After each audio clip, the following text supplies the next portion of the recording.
Your work right now is magical.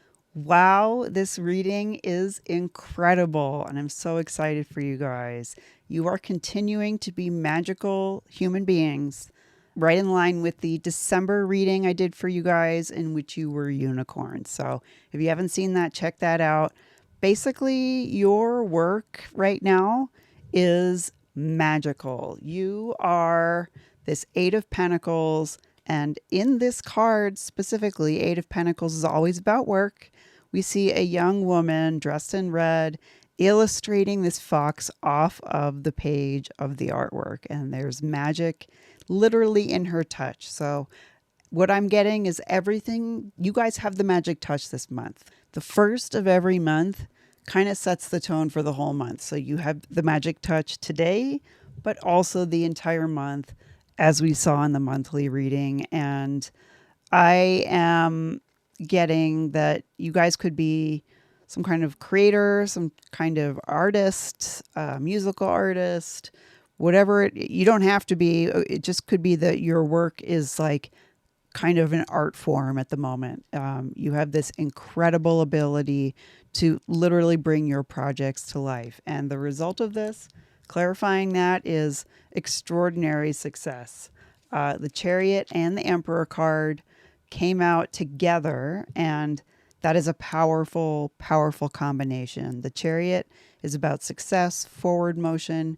You see in this particular card, he's sort of dressed like a Roman emperor, wearing a crown of laurels, which symbolizes victory. And it sort of looks like he just won one of those chariot races around the dirt circle like you see in the movies. And paired with the Emperor, your work success, your forward motion is making you into the Emperor. Like, you are the authority in your own life. You are the an authority in your field. Also, the way he's wearing this bright red. First of all, it is the same color that this young woman is wearing here. So this, whether you're male or female, this character in red is you. You can see this red going across all three cards. And in this particular card, he's sort of reminding me also of the King of Wands. So a card of passion, a card of any fire sign, Aries, Leo, Sag. And the Emperor card is also Aries. And then, of course, this girl in red, the red symbolizing fire, passion, creativity as well. Now, your work projects that are so successful, like, they're so successful that you got the World card twice sitting above them. Like, the World card is a card of completion, but it also can symbolize worldwide reach and worldwide success. So what the hit I'm getting, especially when you have the World card appear on top of itself from two different decks, that is so rare and incredible. Like, your energy is so powerful, you guys. You can see in this particular World card, this woman is wearing the globe as a dress. Like, oh, I just wear the world for fun, unbothered. And she's also holding almost like, looks like Christmas ornaments of the world. So A, she's kind of like has the world in her hands. And B, there could be some success that kind of is starting now and goes through like Christmas time. So you see this other character here. She actually reminds me of the character Jinx from the Arcane series. If you haven't seen it on Netflix, you should. It's a pretty cool animated series. A magical, brilliant, kind of a little bit insane, but a genius character. And she's kind of looks like she has all her inventions around her, wrapped in this, again, kind of wreath of success. The same way we see the wreath on the Chariot card that looks like this Roman emperor, like Julius Caesar or something. So incredible, incredible clarifiers for your work projects. And that totally makes sense because your energy right now, like the embodiment of who you are, is the Nine of Pentacles clarified again by another Nine of Pentacles card. Like, in the same reading, I don't think I've ever had a card from two different decks like come out twice to clarify itself. That's just like, it's literally magic. So it's why I love the tarot, and it's also why it's totally in line with like the reading I did where you guys were unicorns. Only unicorns pull these kind of cards, you guys. So she is, again, also reminding me of the monthly reading, looking a bit like the goddess Freya here. She's in this elegant, almost like dinner party gown in this garden, almost like a garden party. And rather than like be the center of attention because she's like loud or obnoxious, she's just like magnetically, beautifully drawing in all this attention and abundance. So she like is the center of attention of the garden party, but again, like unbothered. Like her dress, as we found out earlier, is the world. And her spirit animal is this fierce falcon that's like in love with her. It's like fierce, but it's almost like a mini strength card where the gentleness of the woman calms the ferocious lion. And in this case, it's a falcon. So the goddess Freya, one of her spirit animals is a falcon. So that's why I say she is Freya vibes here. And she's got this kind of rack of antlers that symbolizes kind of like a Christ consciousness, spiritual wisdom that she's earned. So she's wise, she's spiritually awake, she's magnetic, she knows her self-worth and value. Nine of Pentacles card always shows a wealthy, independent woman who knows her worth and value, and she usually has a falcon on her shoulder.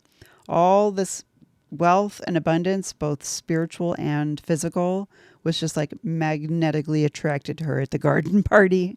And then, like I said, it was clarified again by another Nine of Pentacles. And this Nine of Pentacles is equally abundant, a little more like tropical, almost like Frida Kahlo vibes. Frida Kahlo was a feminist artist. And she's got this, another version of a spirit animal, this beautiful bird. And her crown is like the fruits of abundance. So she is just like, again, unbothered, like wearing her abundance on her.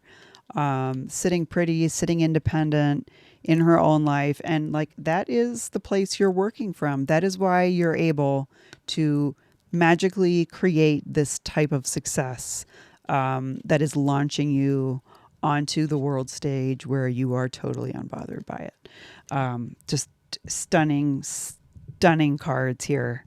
And then of course, the reason you're able to do this is because of a lot of hard work, like inner work, outer work. This is the Six of Swords. This is your past. It shows you Six of Swords is a card of crossing away from difficulties into calmer waters. You are crossing away from all these swords towards success.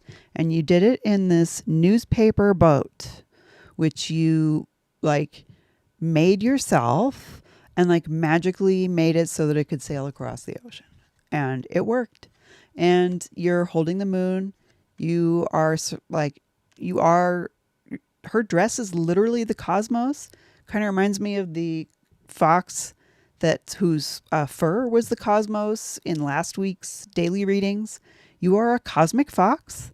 She's wearing this kind of like black dress, almost like of mourning. Like she's kind of mourning all this crap she had to go through. But she's also not, because she made it into a magic universe dress. Like she knows the secrets of the cosmos. That's where she got her antlers from. That's why she's so spiritually wise, is like as if all of those swords kind of like grew out of her head and became antlers.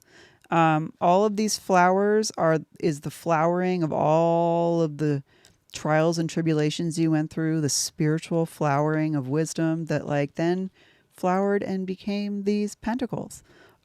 You literally alchemized crap into gold. You are literally a magical unicorn alchemist. You are moving away from the King of Swords. So the intuitive hit I get off of this is that you could be moving away from an air sign male, or just a male who was harsh, cold, cutting, perhaps even narcissistic or abusive. Although in this card, she does illustrate the kings as female occasionally. And so the version we pulled today is the female King of Swords. So it also might not be a man. This could instead symbolize just the difficulties you are, like, traveled away from with this sort of this her dress kind of looks again like a map, and this wand with a sparkly like wire coming out of it kind of looks like on those maps when you draw the path that you traveled, and each of these lights is a destination. So it's sort of like each sword, each obstacle was this, you made it into this magical journey that you have now come to pretty close to the end of. We are like at the end of 2025, the year of the snake, the year of transformation, death, just going through a bunch of crap and finding magic from the crap. And I think we're kind of like, so the oracle for the whole day and somewhat for the month is the moth spirit, which is surrender now. And the moth is a very magical creature, and it's often a symbol of intuition and divination and the feminine. And so this surrender isn't like that you have to surrender to just like living a life of crap over and over again. It's surrender to magic is the intuitive hit I'm getting. Like surrender to the fact that you did it. Like you are, even if you can't see yourself this way quite yet, this is how other people see you. Like this is how you come across to the world, as the goddess Freya, as a magical artist. Interestingly, speaking of artists and Frida Kahlo, she had a horrible, horrible accident that maimed her, and it caused her pain the rest of her life. And she made abundance from that crap. And it's just like a testament to all the crap you've overcome, all the obstacles you've been through, and the beauty and the wealth and the energetic wealth, most importantly, that you are now embodying. And all of this is being funneled. You're choosing consciously to co-create with the universe, to paint that painting, make that piece of music, whatever it is you're doing that's art to you, is like magically coming to life because of your energy. Your magic energy is co-creating with the universe to bring you this Roman Empire level success. The other thing I'm intuitively getting is like you are in the process of building your worldwide empire. That is the world on top of the world. It is worlds within worlds of magic and success. I hope you guys have an absolutely wonderful rest of your day. Check out tomorrow's reading, check out the monthly, and I'll see you guys soon. In 2018, I had an allergic reaction to an ear piercing that radically changed my life. Luckily, due to a unique spiritual awakening, I was able to come off of prednisone and reclaim my life. I believe that what I learned during all those years of pain and suffering can help you overcome your problems too. For my spiritual teachings, check out my website, my YouTube, and my book.